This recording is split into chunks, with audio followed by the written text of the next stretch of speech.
And without any further ado, here we go.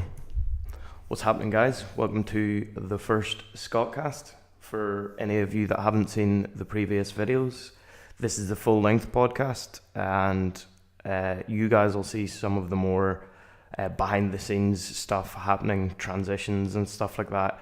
It's just to make the editing process easier for myself, so bear with me, and I'll try and get everything smoother and better production value as we move forward.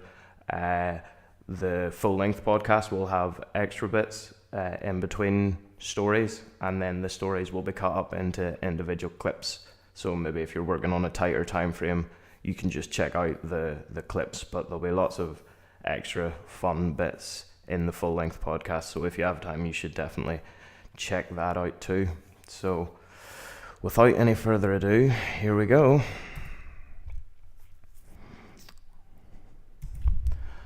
And unfortunately, we start ScottCast in Syria.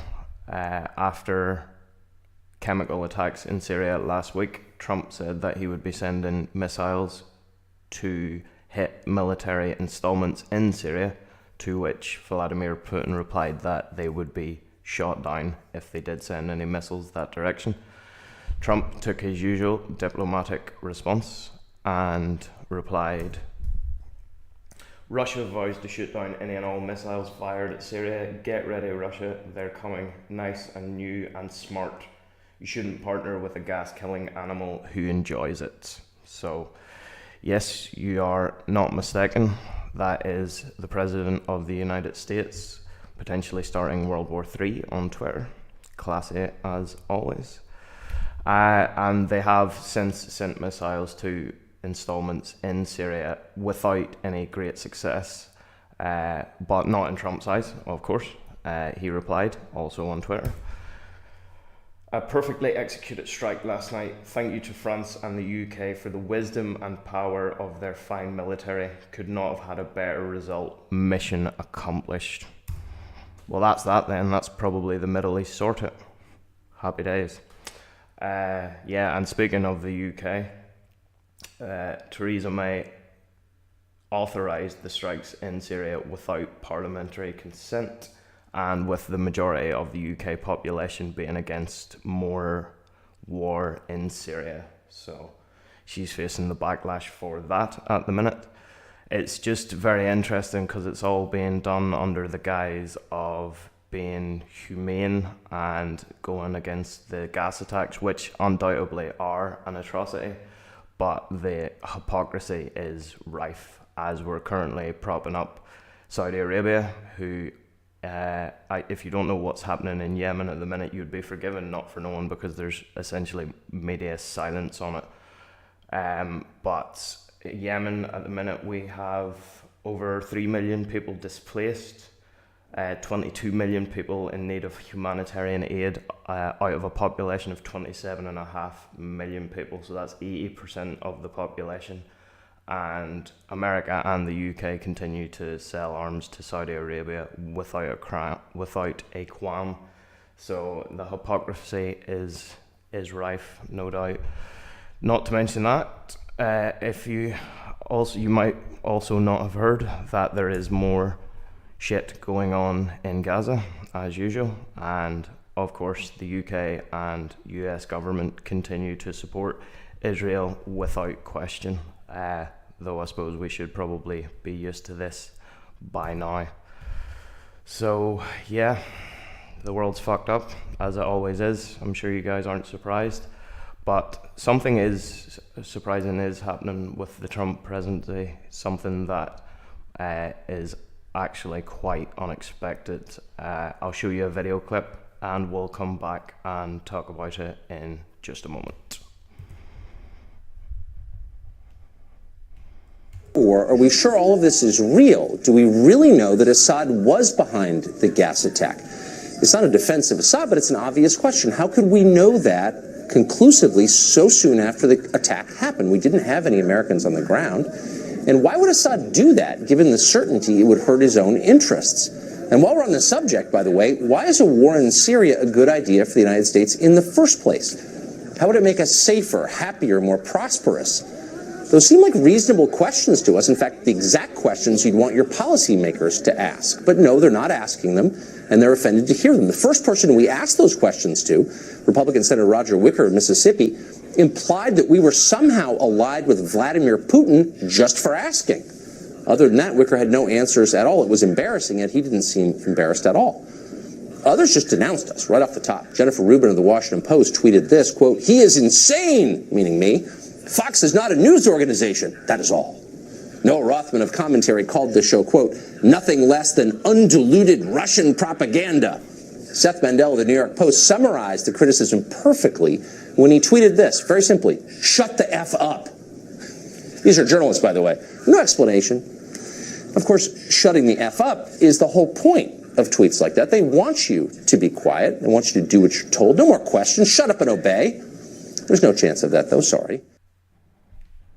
Okay. So, yeah, who you just saw there was Tucker Carlson, and he seems to be given a rather reasonable, rational argument, which in this case he is. But for those of you who don't know, he is an absolute right-wing nutjob. So he is.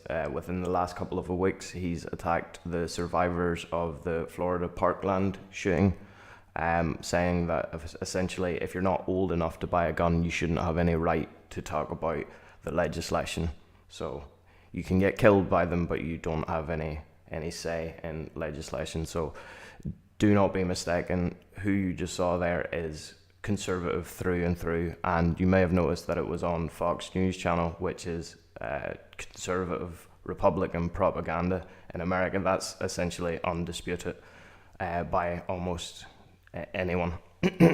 So, but it's strange to see Fox going against the president on this one, and it highlights the divisions that exist within the Republican Party and the Conservatives at the moment. So it's interesting to see. Fox News going against the official Republican line is almost completely unheard of, and it's Trump that's causing these divisions, and they may very well be his downfall. So we'll just have to see what happens, and I'm sorry that the first story had to be on war in the Middle East, but such is the way of the world, so we'll keep an eye on that. See, so there we go, guys. That wasn't too bad. First one done. I honestly didn't want to particularly start with war and all that, but it's unavoidable and it's being talked about at the minute, so yeah, that was that one.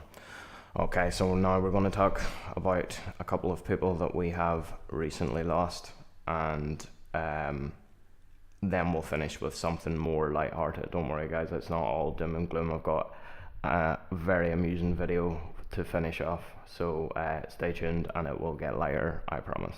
Okay, so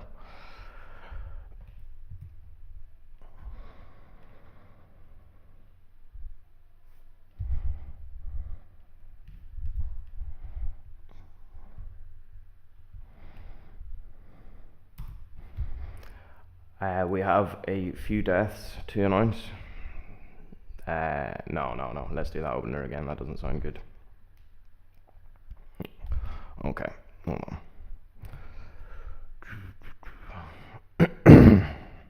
Sorry about that, guys. It was still teething problems.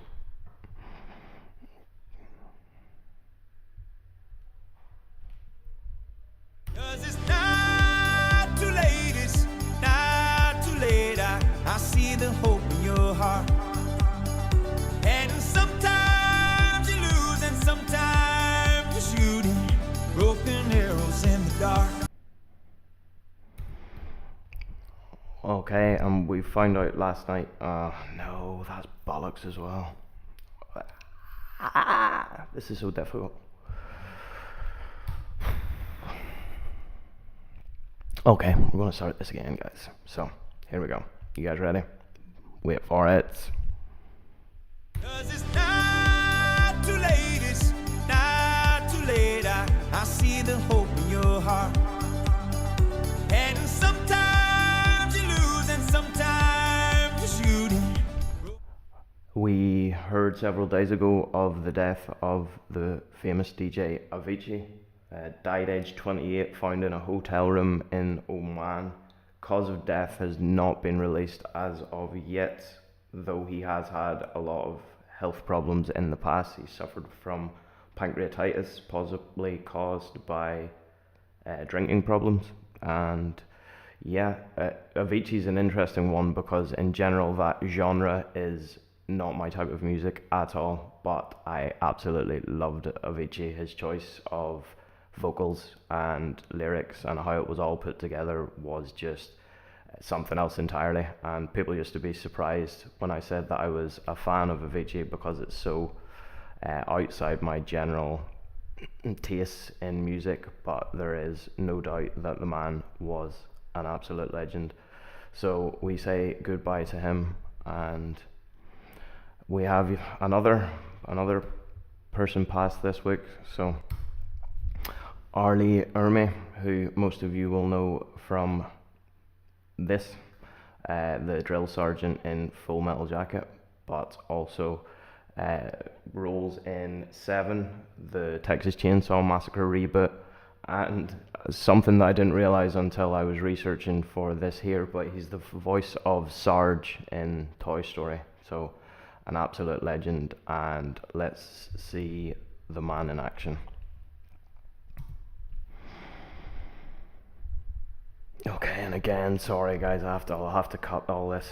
I didn't have this prepped properly, so yeah, that'll cut into the video playing straight away, which I'm about to find. Don't worry, hold on. Boo boo boo. Professional as fuck, guys, I know, but as I said, I'm still finding my feet. So. What's your excuse? Sir, excuse for what excuse? Sir.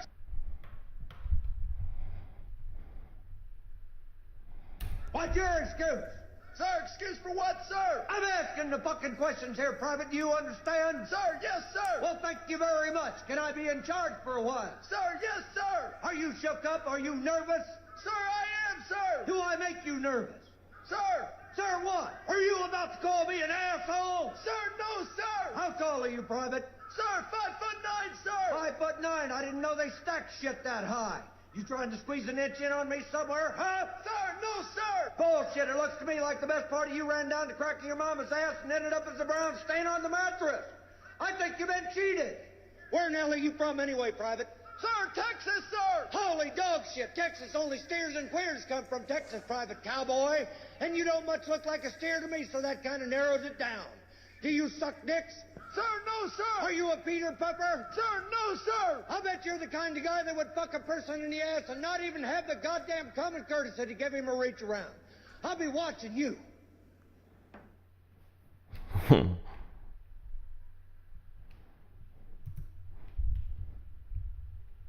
Yeah, absolutely brilliant.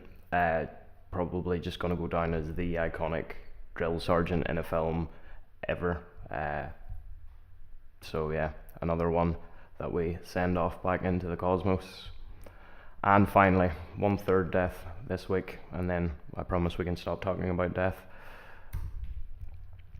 Vern Troyer, also more commonly known as Mini-Me, passed away yesterday, aged 49, and we say goodbye to him as well.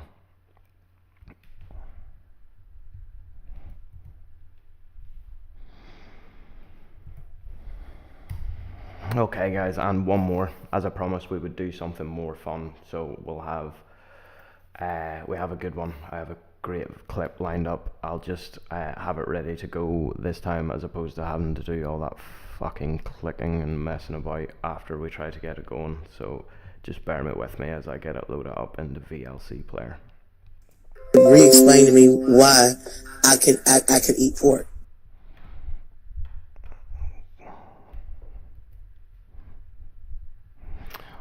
Okay, so that's all loaded up and good to go.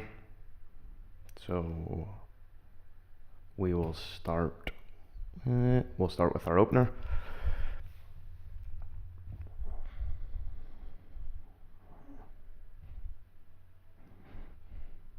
Okay, and here we go. And I have a funny one for you guys. No, okay, I'm gonna do that again. Sorry, guys. And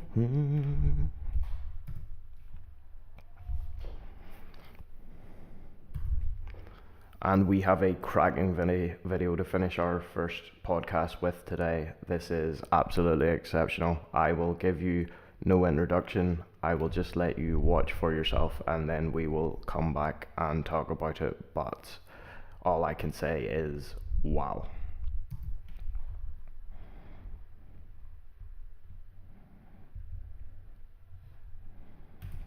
Re-explain to me why I can eat pork. You can eat pork if you eat pussy and suck dicks. You might as well eat 10 motherfucking pigs.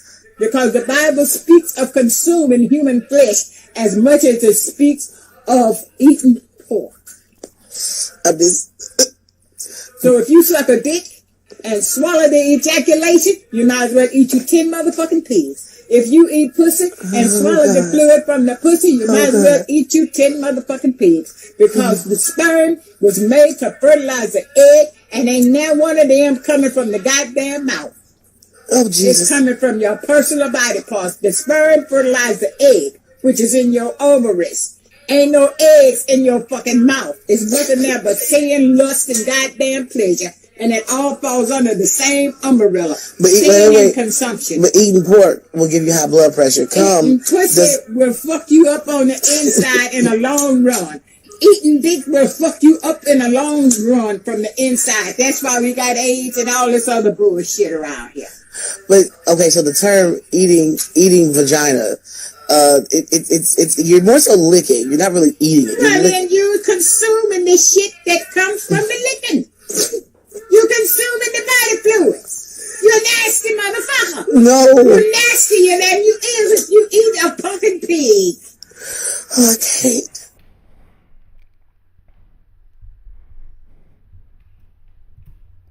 So, wow, yeah, that is fantastic on a number of levels. That's just brilliant.